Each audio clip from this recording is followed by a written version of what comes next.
মোৰ নাম সঞ্জিত মৰাণ। মই বৰডুমচা ১ নং মহংগাঁও হয়।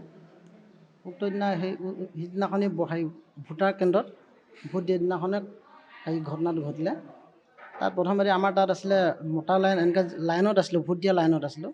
তেতিয়া মানে মোৰ লাইনতে মাজতে সোমাই থাকোঁতে আমাৰ বৰডুমচা থানাৰে SI ছাৰ হয়, SI এই ডেকা ছাৰ বুলি কয়।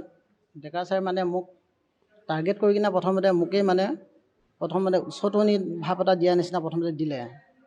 তাত মানে ষড়যন্ত্ৰটো অলপ বেলেগকৈ আছিলে। তাতে দুটা কথা মোৰ টানকৈ কৈ দিলোঁ। সেইদিনা তেনেকৈ একো হোৱা নাই, কিন্তু পিছদিনাখন মোক মাতি পঠোৱাৰ কাৰণে পিছদিনাখনি যোৱাকালি মই নিজে থানাত উপস্থিত হ'লোহি। তাৰপাছত গধূলি প্ৰায় নিশা 7টামান বজাত তেনেকুৱা মাৰপিটটো কৰিলে। প্ৰথমতে তেতিয়া ছাৰজনে নি কিনে আৰু কামাণ্ডো ল'ৰাখিনি নি কিনে ৰুমত ভৰাই লৈ কিনে গোটেই কাপোৰ চাপোৰ খুলি লৈ কিনে গোটেই বডিত জলকীয়া দিছে, সানি লৈছে। তাৰপিছত ভৰিত তোলাত মাৰিছে, ইয়াতে এইটো দাগ আছে, ভৰিটো আছে, হাতত কোবাইছে, গোটেই গা পুৰি আছে এতিয়া জলকীয়াটো। পলিটিকেলি ইনভলভ হৈ আছে মাজত ঘটনাটো। এতিয়া মোক হেৰিয়ৰ কাৰণে এইটো BJP কিবা বুলি কিনে কৈ কিনে BJP তো হেৰি হয়, BJP গুণ্ডা তো তেনে কৰি কিনে এইটো জিলা হেৰিয়ৰ এইটো অসম জাতীয় পৰিষদ সেইটো এই জাহাজৰ তাৰ মানুহ দুজনে লগ খাই কিনে মানে এইটো ডেকা ছাৰক উচতনি নেতা দিলে। এই ল'ৰাজনক তেনেকৈ মোক প্ৰথমতে পিঙাই ল'লে। ভুল যিহেতু মোৰ প্ৰথমে নাছিলে, সেইকাৰণে দুটা কথা মোৰ টানকৈ কৈ পালোঁ।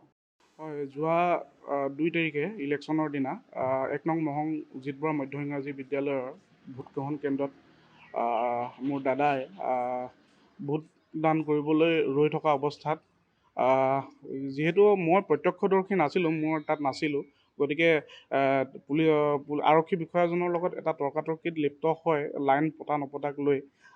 তাৰ পিছতে আৰক্ষী বিষয়াজনে তাৰ পিছদিনা অৰ্থাৎ যোৱাকালি দাদাক মাতি পঠায়, থানালৈ মাতি পঠায়। গতিকে তেওঁ নিজে থানাত আহি উপস্থিত হয়। উপস্থিত হোৱাৰ পিছত তেওঁক মুঠতে ইমানেই অমানসিক, মানে ৰাতি 10:30মান বজালৈকে তেওঁক থানাৰ ভিতৰতে ডেৰমান বজাত অহা মানুহজন, নিজে ধৰা দিবলৈ অহা মানুহজন 10:30মান বজাত আমাক ঘৰৰ মানুহক চাবলৈ দিছে।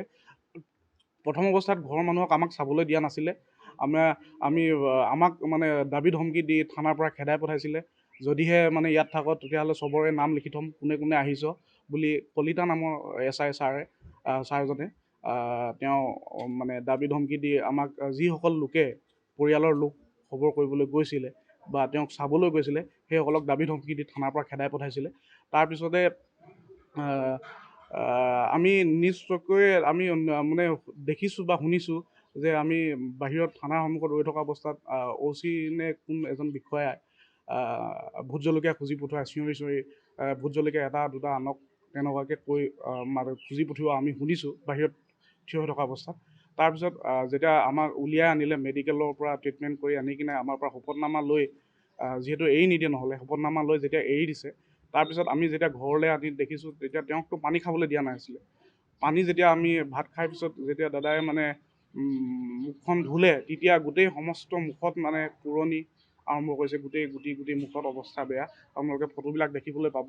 আৰু গোটেই ভৰিত আৰু কলা ফুলত গোটেই মানে আৰক্ষীৰ লাঠিৰ কোবৰ চিন স্পষ্টভাৱে আছে। আৰু আজি যোৱাকালিৰ পৰাই তাৰপিছৰ পৰাই তেওঁ মানে ভালদৰে খোজ কাঢ়িব পৰা নাই। গতিকে আমি ধৰি হুইল চেয়াৰত উঠাই আমি ৰাতিয়ে আকৌ ডিগবৈ অসামৰিক চিকিৎসালয় পোৱালোগৈ। কিন্তু তাতো X-ray কৰিব লাগিব বুলি ক'লে, কিন্তু ৰাতি যথেষ্ট পলম হৈ যোৱাৰ বাবে X-ray কৰিব পৰা নগ'ল। গতিকে আজি আমি পুনৰ বাকী X-ray বা অন্যান্য চিকিৎসাখিনি কৰাবৰ বাবে আজি আমি চিকিৎসালয়লৈ লৈ আনিছোঁ। যিকোনো খবৰৰ বাবে যোগাযোগ কৰক 7099017330 লগতে 7099017110 নম্বৰত।